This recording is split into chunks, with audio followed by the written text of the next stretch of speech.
Hello, hello. Welcome, everyone. You found your way to the Sacred Wisdom Circle. Here, we remember what the world has asked us to forget, that you are not lost, you are not broken, and you are the light. Oh, and isn't that perfect? Because you are not lost. You are not broken. We need that on repeat, right? Mhm. Especially lately, there is so much going on. And, it's, I'm jumping right in here, you guys, with Go ahead. I Nope, missed nope. We so missed you. We need your wisdom. so much going on. Um, what we talked about in the teepee 2 weeks ago was how the chaos in the world is seeping into our homes. And so that, we were just saying that alignment is so important that it's now the test of truly walking in your alignment, finding the practices that keep bringing you back into your alignment, because it's a whole lot harder to stay in alignment when loved ones are being affected by the chaos and the change and the disruption. I can't tell you how many people around me are dealing with family or parents that are in the hospital that are Mhm. needing extra care. So, that in itself is an extra weight on our shoulders. And then I was listening to Nancy Rebecca last night, and she was saying the same thing. She was saying how she had family members in the hospital and she couldn't believe how many people around her have the same thing going on. And the nurses in the hospital were saying, this has been absolutely crazy. So there's a lot of people transitioning at this time and feeling like they're better off to serve. Yeah. Better off to serve from the other side. Cool. Ah, yeah. You guys, sorry? Huh. I just said interesting. Interesting. Mhm. Mhm. Wow. Hmm. So, anyways, I personally also have had several people in the hospital visits, and that kind of disruption, that disruptive energy of like, oh, okay, like I'm needed in these other places. And so like in the teepee we were talking about this because there was so many people also dealing with more than what's normal on their plate and how they're, really struggling to keep in that alignment. So I just want to kind of send that light out to everybody and say you're not alone. You're not broken. This is normal human stuff, and we got this, and together we're stronger. 100%. I Mhm. relate to what you're saying, but not so much now as it was years gone by for me. I mean, my mom in 2022, and just how I would do it again in a heartbeat. So I'm not gonna, the way that I say this is not because I resented it at all. I would do it again in a heartbeat, but how exacting it is to step into that caretaker role and Mhm. it's exhausting because, especially when you don't have any respite, any break. Uh, holding that space, holding that space for somebody else, whilst they are becoming less and she had dementia, so less and less cognizant of who they are and where they are, seeing the sense of frustration sometimes and the sense of helplessness at others, but also just holding that space and yeah, it is. And then I think if I can say for anybody, not only are you not alone or are you not broken, but if you are in that situation where you are being the caregiver for somebody else, it's so important that you take care of you because caregiver fatigue is a real thing. It really is real. And if you don't take care of you, then the whole thing collapses around you.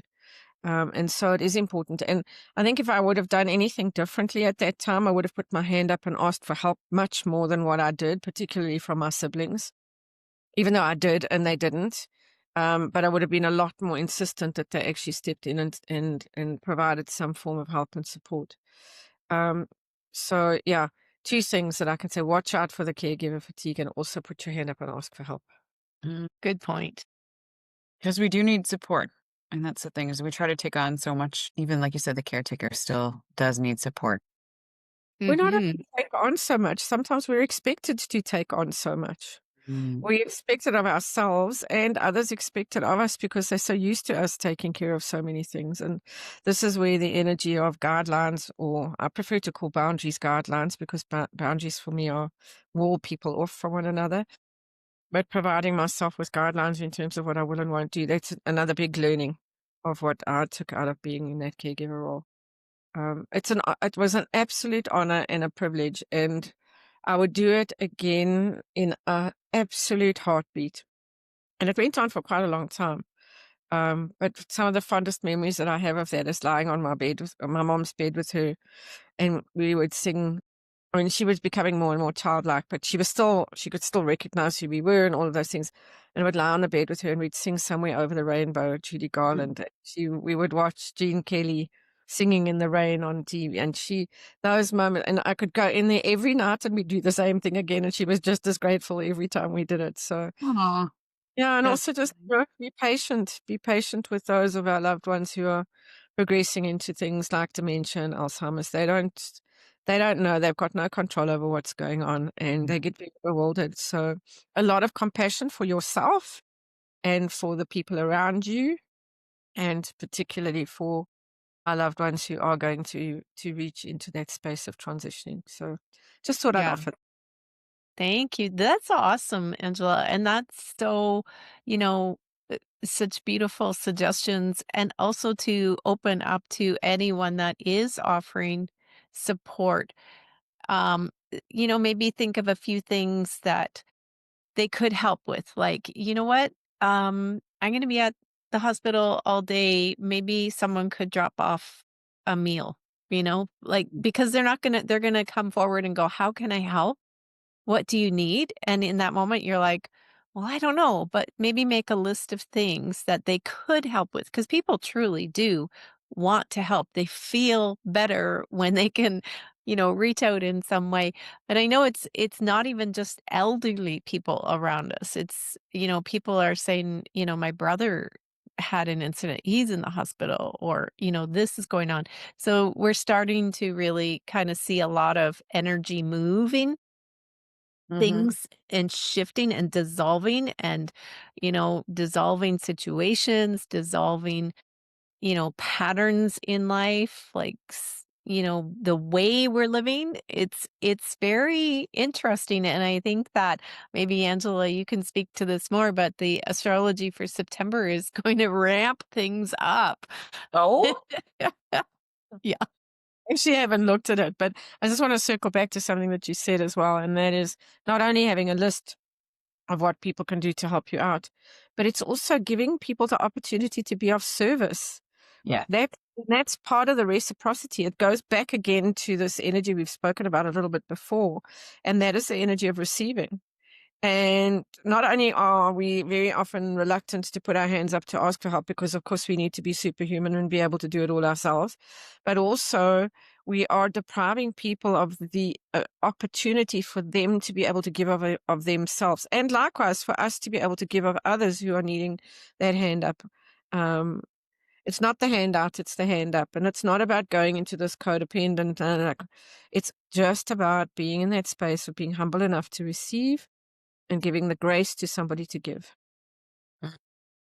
I love that point too, Janice, around, you mentioned like sometimes we get caught up into what's going on, to know exactly like how people can help. So I love that idea of like, I'm gonna be in the hospital all day. So if you could bring a meal, like, 'cause like you said, people do want to be of service, like you said, Angela. And like any of those things for those that are listening, those are some really great points to be able to be like, how can they, even though, they can't, whatever, or you're not really sure, just how can you be supported as that caretaker, as that person that's giving that support and being of Mhm. help. I love that. Mhm. Mhm. Oh, okay. The Um, thing I wanted to circle back to too as well, Angela, was when you mentioned about the guidelines versus boundaries. I think that's a really I hadn't heard it in that perspective. So I love that you've shifted that language of like boundaries. And like you said, boundaries feel very rigid, and not that it can't be, but it's just a matter of like allowing, giving people a guideline, because sometimes like boundaries like, no, you need to stop this now. And then what's the result of that? Right. And it's hard for people to make that transition, that change, or if you're setting up those boundaries to have difficulty around that, that solid wall. But like you said, this, let's just make this a guideline so that we can navigate a little better around it. Like it's a different language, different energy around it. I love that perspective. So thank you for sharing that too. I think for me, and it's certainly in my own experience from somebody who was boundaryless, who had no Yeah, boundaries at all. exactly. It's part of that progression of how we start to respect who we are and respect our own space, as well as respecting the space of others. And so, yeah, I went through the period of the boundaries and the walls up here and kind of it was more about an externalization of how people would be, what I would accept in terms of how people would be treating me. What I've learned though, as I've progressed and as we move up in the spiral, boundaries for me are very 3D. Whereas what my higher power shown me is that when I step into the energy of guidelines, I'm much more in my feminine. And the guidelines are for me to guard my own sense of sovereignty, so that I am not collapsing into somebody else's reality. And that's how it's become, especially for somebody who probably I would define myself as conflict avoidant. I don't like conflict at all. I know that conflict can be good, but I don't like it. Mhm. Especially for somebody who is conflict avoidant, is that it allows me to state my position of where I am and what my sacred yeses are, what my sacred nos are, a whole lot gentler than it is about being in somebody's face because you stepped on you crossed the boundary of mine. And so it's a lot more the feminine energy for me around working with guidelines as opposed to these are the boundaries and don't cross them. And I'm like exaggerating a little bit for effect, but that's certainly been part of what my experience has been with guarding my own sense of sovereignty. I love that. Guarding your own sense of sovereignty with guidelines, not boundaries. Hmm, Mm. perfect.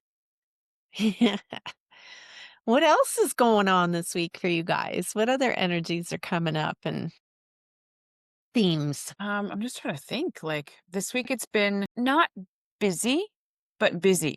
Like it seems like the time is moving, but it doesn't. I don't know. It seems like, yeah, like the time is moving, and that's where I'm at. I don't know. It just seems like it's not quite busy, but it's busy enough that the time, like things just fly by. I don't know. It's interesting. Totally have found time to changing. Yeah, Mm. I must say that I've found it quite interesting. Oh, two things. At least today, I feel like I'm back in my body and back in my city, because the jet lag was something else after coming back from LA. However, one of the things, the gifts that I gave myself last week was the gift to just re-enter into my life here at home.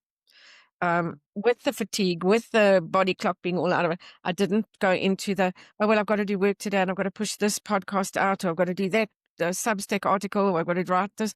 I did none of that. I sat in the space, that beautiful space in between, no matter how tired I was, journaling, I was writing. I gave myself a week of absolute incredible self-care. And that self-care for me, it's not about gonna go and have the bubble bath or painting my nails. It's the self-care of creating room and space to pause. And in that pausing, so much has happened. The last 2 days, I haven't been able to keep up with all the downloads. The other thing that's also quite evident for me, and I'm not sure whether you ladies are feeling it, and that's the tail end. Even though the Lions Gate has closed, it was such a powerful Lions Gate for me this year that I'm still feeling the energies on it, like almost Halley's Comet on the tail end coming out. And we know that when those energies close, they still hang around for a while. It doesn't just like a door shut down and, okay, well, we're done with Lionsgate now, let's go. So yeah, I don't know that I can put it all into words. I just know and can sense and can feel the power of the shift, how it's manifesting completely, not quite sure yet, but energetically and vibrationally, it's been a really, really powerful landscape, certainly for me this year. So I'm not sure whether you've had the same kind of experience. I have myself, very much so. It the differentiating like an integrating of the energies has taken time, and I have found myself over the last couple weeks especially just desiring to sit in stillness, in quiet, not even, a lot of times, I have guided meditations, I sit and, vision in what I'm creating, that sort of thing, but just to be quiet and breathe into that stillness and allow my breath to hold me there, that I feel like it feels like I'm overwhelmed with energies and I just need to breathe. And I know when I get that way, it's an integration of what's coming through. So all the downloads. And I agree with you, Angela. It is like download after download after download. And that can be overwhelming in itself. And so taking the time to, just sit with those downloads. And I went through all of August's downloads and I'm like, I had like 10 major downloads for myself, Mhm. right? That were like, wow, this is so exciting, and they get you so excited. They get you so pumped up and energized, and you can so easily move past them and forget them. And so I was going back through my journal and listing them all just from August, and I'm like, wow, there was a lot here, and I don't want to move past it and let it and forget it. I want to, delve into them. I want to just immerse myself in that new awarenesses, new epiphanies, Yep. so that it does integrate into my body and into my life. I so relate to what you say. Yesterday morning I started, I don't even know, I think it was quarter to 5 in the morning. And the next thing I looked up, it was quarter to 10. I have no idea what happened, how long, but it just poured out through my fingers onto the laptop. And I love it when those kinds of downloads come in. But as you say, it's so important to take the time out to pause, to allow it to move through us and to be able to root into the ground. Because otherwise it just stays all up here and we either lose it or it becomes distorted because we haven't given ourselves the space. And again, that's another beautiful divine feminine energy of giving ourselves the room and the permission. One of the big things is the permission to actually just be in that space of allowing the integration to actually, it filters through. We don't have to do anything with it.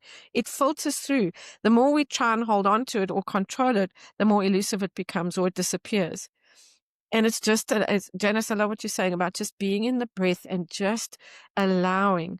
And it's like the ebb and the flow of the ocean. As the water recedes, the water has to recede. If the water doesn't recede, the next wave can't build and break.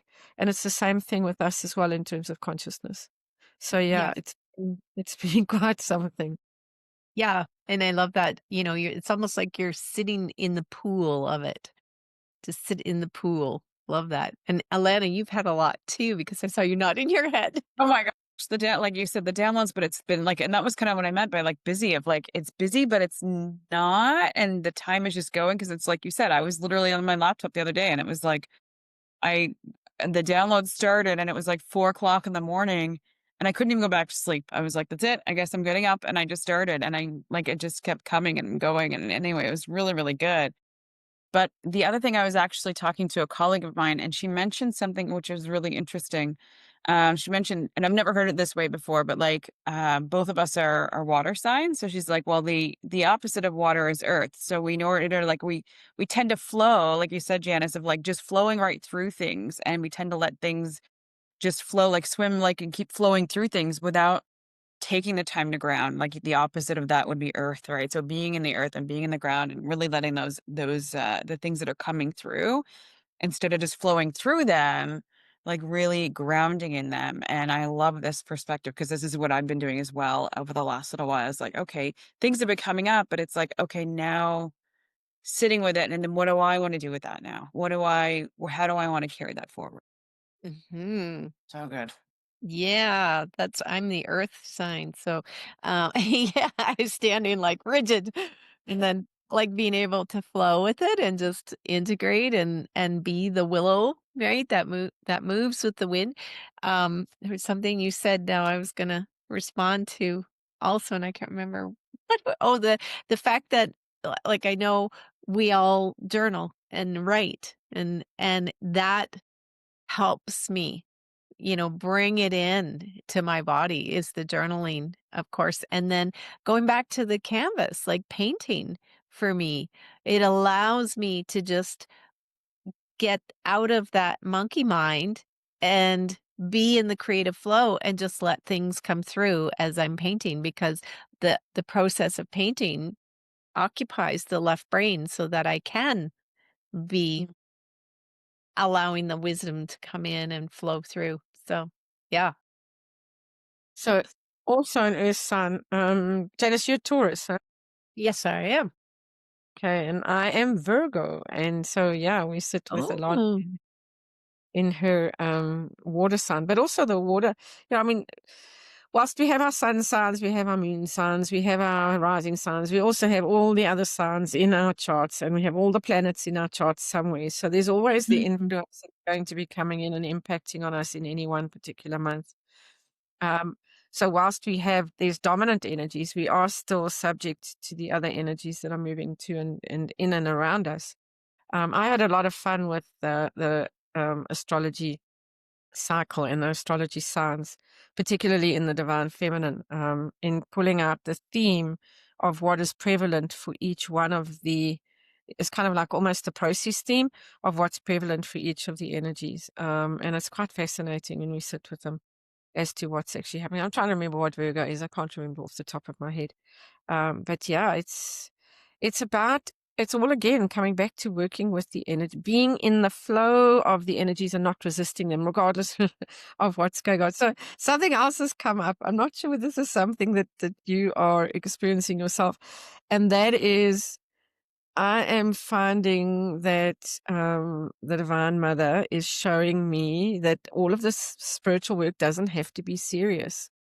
And Mhm. so, as I'm working with the business yogi in the space of the business of our lives and applying yoga to that, something else that's popped out that's hilarious. It's called the laughing yogi.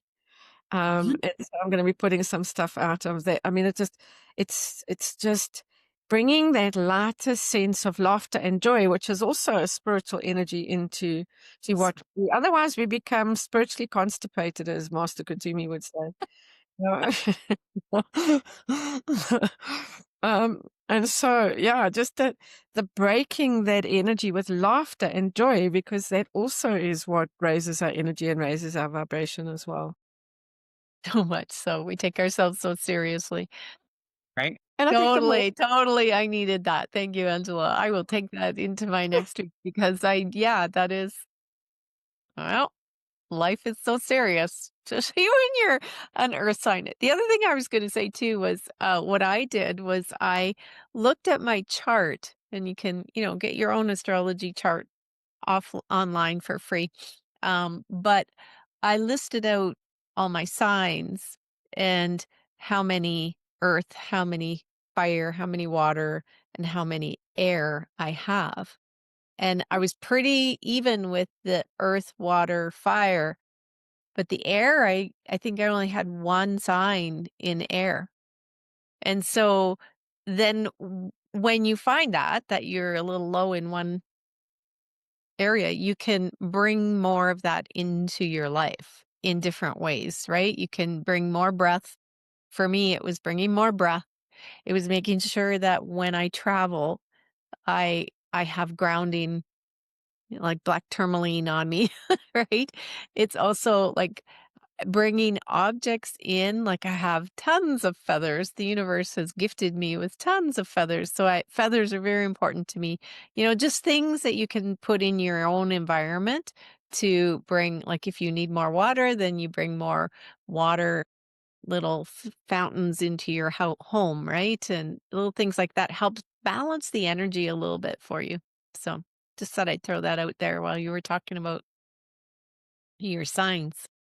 But Well, now I'm curious. I'll have to go look. Like I know in water, and I know like I remember we had this homework one day with one of our calls was like, where are your whatever is rising, and I'm like, I don't know that stuff. So I had to go figure it out. I do have some notes on it, but now I have to figure out what my other signs are. Okay, It so is interesting. the rising, sorry, Jade, the rising sun is quite easy. It's where the sun is rising at the time of your birth. That's what on whatever every chart is. So, and it has quite a strong influence on it because the sun is light. So it has even more so. So you have your sun sign under which you were born, which is based on the astrological calendar. And then you have your rising sun, which is where the sun was at the time of your birth. Um, and that can have quite a dominant influence in terms of your personality and how you show up because of the energy of the sun that is being brought in. And then, of course, the moon sign is the same as where was the moon in your chart when at the time of your birth. And then there's the different moons, the different phases of the moon that you're born in, whether you're a waxing moon, a waning moon, whether you're crescent or whether you're gibbous or whether you're full moon. So there's all of that as well that comes in and has an impact and influence on the energies that we work with. And also, and just, also to be careful is that it doesn't have to define exactly who we are. It has influences, but it doesn't mean to say that, it's like so many people read their horoscopes and they kind of live according to what the horoscope actually says. I have a friend, well, she's not with us anymore. I had a friend who used to daily read her horoscope, and she had, where thoughts are things, she would manifest what was in the horoscope. It wasn't that the horoscope was necessarily right, but she was so manifesting, her thoughts were manifesting what she read. So these are guidelines. They are things that we can utilize to assist us on our path. They're a set of tools as opposed to something that prescribes who we are and what actually unfolds in our lives, because we have the power of free will choice. Right. Regardless And of yeah. yeah, and it's not about predicting your future. You're creating it. So your astrology chart helps you see and understand your strengths and areas that you need to work on more or balance out more. Same with, human design. It's all about knowing yourself. And sometimes it really helps to, go look at the chart and go, "Oh my gosh, I, that's why I behave that way. Oh my gosh, that's cool." And it gives you permission to be you rather than trying to force yourself into another, Something. you know, square peg round hole or round peg square hole thing, right? So, like square peg round hole. So, it really does help you kind of use your own gifts and strengths and abilities more than So I'll give feeling you like, "Oh, I'm wrong," or "I should be more this way," or "I should be more that way," and "Why can't I?" Like, yeah. So I'll give you an example of that. I've always been kind of labeled as a late bloomer. And when I looked at my astrological chart, it was easy to see why. I have 5 or 6 planets in the 11th house in Virgo, which is right up at the top of the chart. And it's between the ages of probably around about 60 to 75 ish. And then you move into the last, which is the 12th house. So it's not a wonder that the label or the energy of being a late bloomer followed me around through my whole life, because that's exactly what the energies are and the influences have been. And when I track back on my life, I can actually see exactly where I am now and why I am where I am now based on that. So it helps you to understand your path as well. Again, doesn't define it because we do have free will choice, but it helps us to track either backwards or forwards. Things like I also have a few number of planets in my 3rd and 4th house. And so the energies of family and siblings, that stuff's come up. The conflict in the space of siblings came up. It was a recurring theme. And so you start to understand some of the themes that are also pulling through into our lives. I'm not an astrologer by any manner of means. I do have a friend who here in South Africa is absolutely brilliant in terms of doing charts and things, but I have enough of a working knowledge to understand that it's about working with the energies, Mm. um, and about aligning with it's not about projecting or pushing the energies away. It's about being in flow with what's actually occurring. So yeah, it's really interesting. Oh, by the way, do you also know that we're coming up for it? I think it's a quadruple 9, not a triple 9, not even a double 9. 9th of September, 9, well, if we do it at 9 o'clock in the morning or 9 o'clock in the evening, it's a quadruple. 9th of September, 2025 is another 9. So we've got a triple 9. 9 a.m. in the morning, 9 a.m. at evening gives you a quadruple, an earthy cube, because it's 4. It grounds that 9 energy into the earth, and that's the energy of completion, of mastery, the number 9. So if you're wanting to complete anything, or to really put out that energy of completion, the 9th of September is a good day to do that. Ooh, good to know. Yeah. So what do you want to leave behind? What do you want to let go of? What do you want to release, that you can step into the new beginnings energies, which is what 2026 is going to be. It might not leave you exactly on the 9th of September, but it certainly is the things that you can start releasing, really releasing and letting go, that you don't want to be taking into 2026. Yeah, that's good to know. I didn't know that. Yeah, and that's the other thing too with all of these like astrological dates. It's like I don't know about you, but I feel the energy at least a week ahead of when they Yeah. say it's going to hit. It's because the cosmos doesn't have timelines. It's just this is where we're moving into. So I will be able like I will often find that when I hear astrologers talking about, okay, this is the energy moving in, on this date, I'm like, oh, I already, that's happened this week. This is 100%. happening, right? So if you Yeah. think about, if you think about Lionsgate as a good it's another good example. The Lionsgate portal opens in July, at the end of July. It's not only the 8th of, the pinnacle of the Lionsgate is the 8th of August, but it opens around about the 27th of July, whatever the calendar year is, and it closes on the 16th, what it did this year. So you've got that whole window of almost 3 weeks of working with that energy, as opposed to it just being one specific day. And each of those energies, it's the same as a retrograde energy. You'll feel it before it stations, which is when it stops, and you'll feel it again as it goes direct before, which was when it starts to move again. So you'll feel those energies beforehand. It's not just in linear time. It doesn't work like that.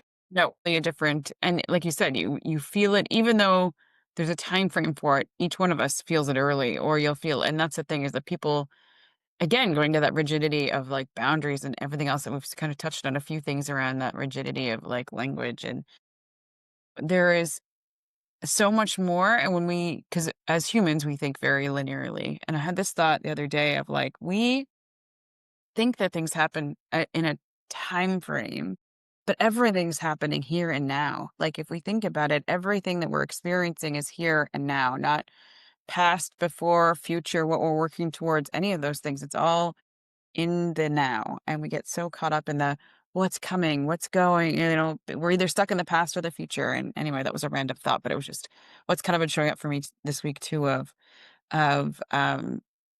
there's so much more capacity and understanding that we have yet to figure out, or master, I guess is a better way of putting it. It was something that just came through as you were talking about that too, was, everything is in the here and now. And people kind of go, I don't understand that. Like, Mm. because that's not true. It's like, but yeah, your memories are in the here and now. Your visions for the future are in the here and now.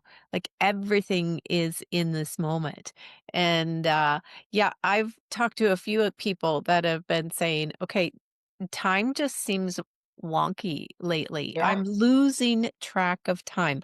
It's not that I'm watching the clock and losing track. It's that it's like an energy dissolving around time and Mhm. it's becoming less important. And so with it becoming less important in my life, I'm like double booking myself and forgetting what day it is and going, Getting lost in okay, it. Yeah. and putting things off and then going, holy crap, I'm running out of time to get this done, right? Like it's been Totally. really I hard to put into words. That's right. Yes. I am giggling so hard because I was kind of I was watching something on my laptop just now, just kind of dinner time. Oh, what time is it? Oh, crap. It's 20 past 6 and we're going to be on at 7 o'clock and I haven't even done dinner. what day is it? Friday today. So I relate so much to that in the sense of, yeah, I mean, time is a man-made construct anyway, but the Yes. fact of the matter is as well is that what I'm starting to experience and no, I don't understand it, but I know it, is how time is bending. In that we're able to we can get, and this is part of living in that pause. If we're talking about being in the present, and being here now, the times that we are pausing, that's when time bends. If we don't stop the doing, we don't create the room. So that week that I took out last week, what transpired yesterday and today is probably about 9 months worth of work that happened in 2 days. That's what I mean by time bending. But if we don't create the space and the time, and also we've had these discussions about AI and how AI assists us with this as well. If we don't create the space and use the tools that we've got, we're not being able to leverage the bending of time. And that's the kind of time warp that we're being asked to enter into, because this is where the shift is happening, and the shift is happening quicker than most of us actually thought it would be happening. Yes. So, yeah, it's becoming this, it's about mastering the ability to bend time. Oh my gosh. This can go deep. Yeah, very quickly. And that's kind of where I was like earlier this week of like, again, there is no password. Like I was in this, I was kind of lost in it and trying to put words to it. And it was just like you said, everything we're experiencing is here and now. But we give so much value to the time that we're putting into things, or this is what we're like, even being late for things, like being on time, but like so much value in that. And we're here to experience it, and we get caught up with all of this other junk. Yeah. Yeah. And um like just the feeling that energy around time, like we just like not even that long ago we were talking about encouraging people to be in flow with nature and the cycles and the natural cycles with nature, and it feels like we talked about it and whoosh, we're here now. Like Yeah. it really feels like, oh my gosh, um I need to take my watch off and just be, and the pull to just be Mhm. rather than this working for a living. Like, Yeah. can we just Working get for the rid of weekend. that? Yeah, are we done yet? Right. I said that, oh man, it must have been a year ago. I was like, I got lost in I mean, if you get into the whole Star Trek conversation where it's like they don't use money. You know what I mean? Like with that Right? means for the things, it's like we don't, it's such, again, time, money is a construct that we, in my mind, and maybe I don't know, it's too far down the future maybe, but it's like we don't need any of it. None of it means anything. Anyway. Right? Just need to get rid of it. Yes. I mean, Oh, yeah. And I think it's that get rid of that survival energy. Like yeah. that's what we want to get rid of, is that need to survive. I have to go to work to pay the bills, to get the groceries, and I'm exhausted at the end of the day, and on the weekends is just catch up. Like we're Oh, so done with yeah. this. Oh, And we feel like our savior is money, and this is something that came up quite strongly in my groups, is that money is my safety and security, and shifting that because we talk a lot in my groups about the soulfully aligned millionaire path. It's like, but it's not really about the money. It's not at about all. the energy of stepping into the person who doesn't have to worry about the money. So money is a tool, but my alignment, my soul guiding me saying, but I don't want to go to work anymore. That becomes my next step of my soul expansion is to move out of the 9 to 5 job. Like somehow my soul is saying this, but it's not that I need the money for my safety and security. I have to find my safety and security in following that soul path and Mhm. trusting in that soul path. And so letting go of that illusion, right? That money For me, brings you uh, safety and it's not, security. it's not Yeah. much about getting rid of as it is about transmuting. And that's what you're talking about, Janice. It's Yes. transmuting Yes. from one level to another, because getting rid of it still means we're in friction with it. Whereas True. transmuting it is that we're raising our energy and our vibration around that energy. Yeah. Um, and I love so, that term, better. yeah, Yeah. and again, it's the ego who wants to get rid of because it's freaking uncomfortable. Whereas we move into the energy of transmuting, we are raising and we're lifting ourselves into a higher way of being. And it takes time. This is the other thing is that there's no instant gratification, spiritual bypass from one level to another. It takes time. And it takes the practices of pausing. It takes the practices of allowing, of receiving, all of these things that we're talking about. These are the things that contribute to the shift that we can transmute energies from one vibration into another.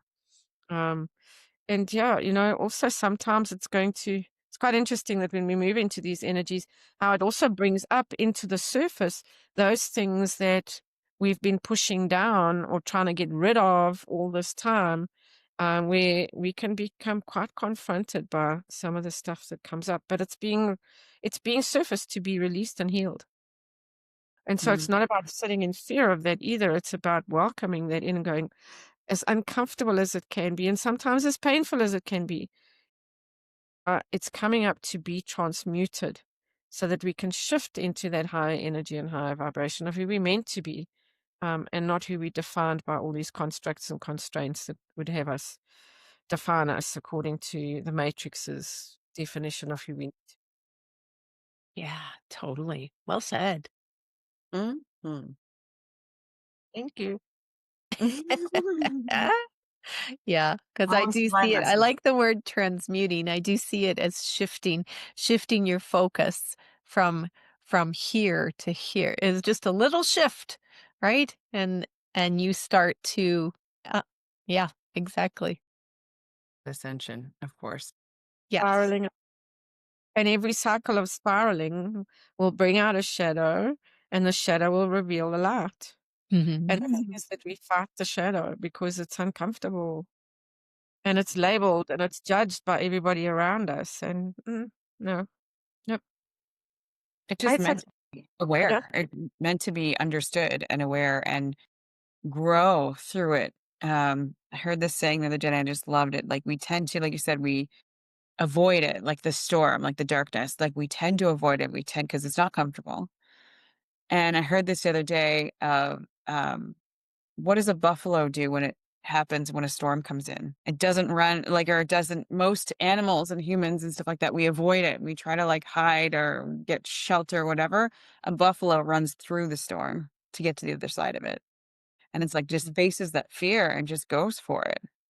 And I'm like, man, I love that idea of Yeah.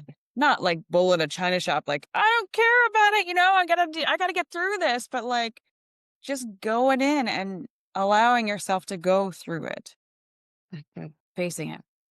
the only way through it is actually through it. There is no other way, because if we don't go through it, all we're doing is suppressing it or delaying it. And life has a way of bringing the same lesson, maybe from different people, but the same lesson back again and again and again until we get it, and until we are willing to do the work of its release and transformation. Mhm. Well, and also on that note, it's very much like it's not you're stuck. You're not stuck. The situation is coming back. The pattern is coming back because it's like layers of an onion, right? You're releasing a layer and now you get to release another layer and another layer. So you're getting there.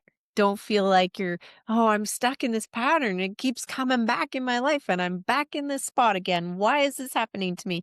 But just see it more as, okay, this is happening that is allowing me to shed another layer, to receive another download, to shift up, ascend more, and or deepen, however you want to view it, rather than somebody going, "Yeah, I'm stuck. I give up. I can't move from this spot." I've gone through this again. I've already gone through this. Yeah, Why am I doing this again? I thought I dealt with this already. It's like Mhm. you did, and you moved. You shifted energy. You moved it. Now let's shift some more. So And yeah. while we're talking about it in terms of people listening to what we're saying, this is the kind of energies that we're working with within ourselves all the time. It's not a question of of either it kind of, asking people to do stuff that we're not doing ourselves, because it would then have no credibility at all. So I certainly speak from my own experiences in terms of things that I mean, I would not wish my Saturn return on anybody. It was a shit show, excuse the language. It happened during COVID, and it was on every level. The collapse happened. And that's part of what Saturn's energy does, is it brings out that which needs to be transformed. Yeah. I'm living proof of, I don't know, just being that buffalo and riding with it through. Oh, I don't want to go through that again. Thank you. And hopefully I've done enough work that I don't. But those are the kinds of things and none of us in this forum would ever ask anybody to do something that we're not doing ourselves. Um, Yeah. yeah. And that's why we can hold space. Mhm. Why, if you're needing any support and help, reach out to any one of us. Because we can offer you perhaps I wouldn't say maybe pearls of wisdom, but we can certainly offer you some of our own experience, strength, and hope in terms of things that we've gone through to help you through. Um, One of the things I just wanted to say before, I know that we've got to, Lorna, I think we've got to finish 5 minutes before something, according to Yep, we the, have a few more minutes. yeah, Yeah. just watching the time. One of the things that I've had some really, really interesting shifts with this last August has been the gift of the imposter, and working with unpathologizing the imposter syndrome. Because when we're talking about the kind of transformation that we're talking about now, when that shift starts happening, that's when the imposter goes, mm, mm-mm. Oh, What the imposter is actually doing is telling us that we're actually on the edge of a breakthrough, and that when we work with the energy in a positive way, it actually takes us into a new and different space. So it's been really, really interesting to experience the messy, and it's messy, messy, messy. But just like the caterpillar, it turns into a butterfly. But you've got to go through the messy first. And that's when the imposter's voice sometimes becomes the loudest, is when we're on the edge of a breakthrough. And it's not about, again, discarding, disliking, judging, doing any of those things. It's, I hear you. I hear you, and I value you for the fact that you've brought me to this point. Now we're going to take another step forward, and not giving power to the judgment that the imposter can bring into our space. And that's also, it's inherited language that we pick up from society around us. But the tragedy of imposter syndrome is that it has been pathologized. It's become a pathology, and it's become something that almost verges on, for some people, where it gets classified as mental illness. I'm not saying there isn't mental illness. That's not what I'm saying. But mm. it's, be careful what we turn into something that's not meant to be, because we give it too much energy. Um, and so, yeah, it's been fun. It's been very interesting going through that journey myself, but also seeing and feeling what it feels like on the other side, and then working with people in terms of helping them push through and transform their own imposter voice.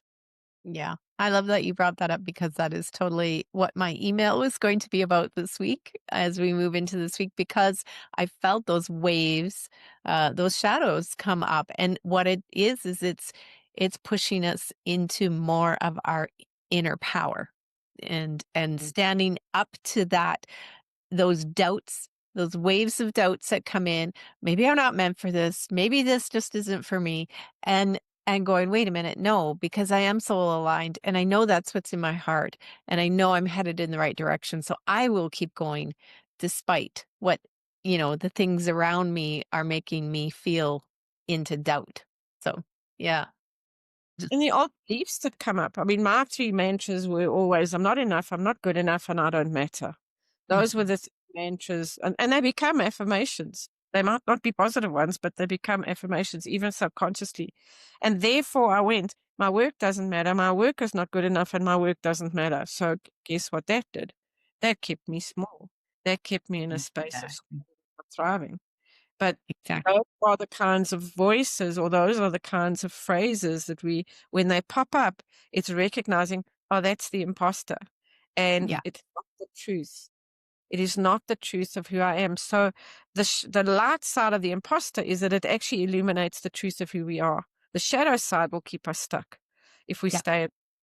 but the light of the imposter will start to illuminate where we need to be moving towards. It's been really That is, fascinating.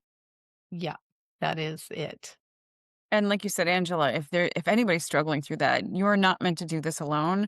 Whether you have a circle like this, a community of people that you're looking for, if you don't have that, reach out to any one of us. We're more than happy to support you because we do sometimes get caught up in the imposter, the ego, like those voices can be hard to push through or push past or move around. So please, please, please feel free to know that you have support always. You are never alone.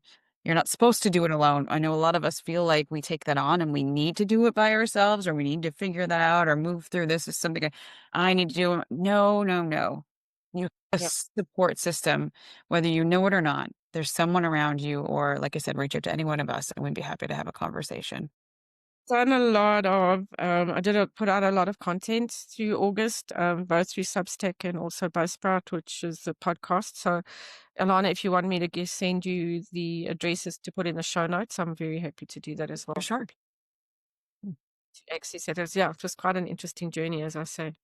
So, yeah, it's wonderful to be able to be in community, to hold space for one another, and for everybody who becomes part of this energy and vibration, or is in this vibration already.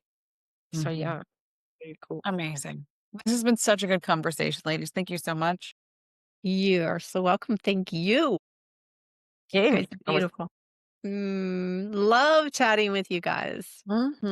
And I want to thank each and every one of you who have been listening in, who will watch the replay or watching this later, for joining us here at our circle.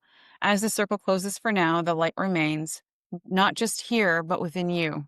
So let the teachings echo through your being like a lighthouse calls over the sea, steady, unwavering, and sovereign. Share what touched your soul. Drop your comments. We are watching and looking for your comments. So drop your comments, where your takeaways, your aha moments in the comments. Subscribe if you feel the call. Share it with others that you may feel would appreciate it as well. And always remember, you are the light, you are the way, and the circle will be here when you need to return. Thank Okay. you so much. Thank Hey, you. nice Bye to bye, hear. everyone. Thanks, everyone.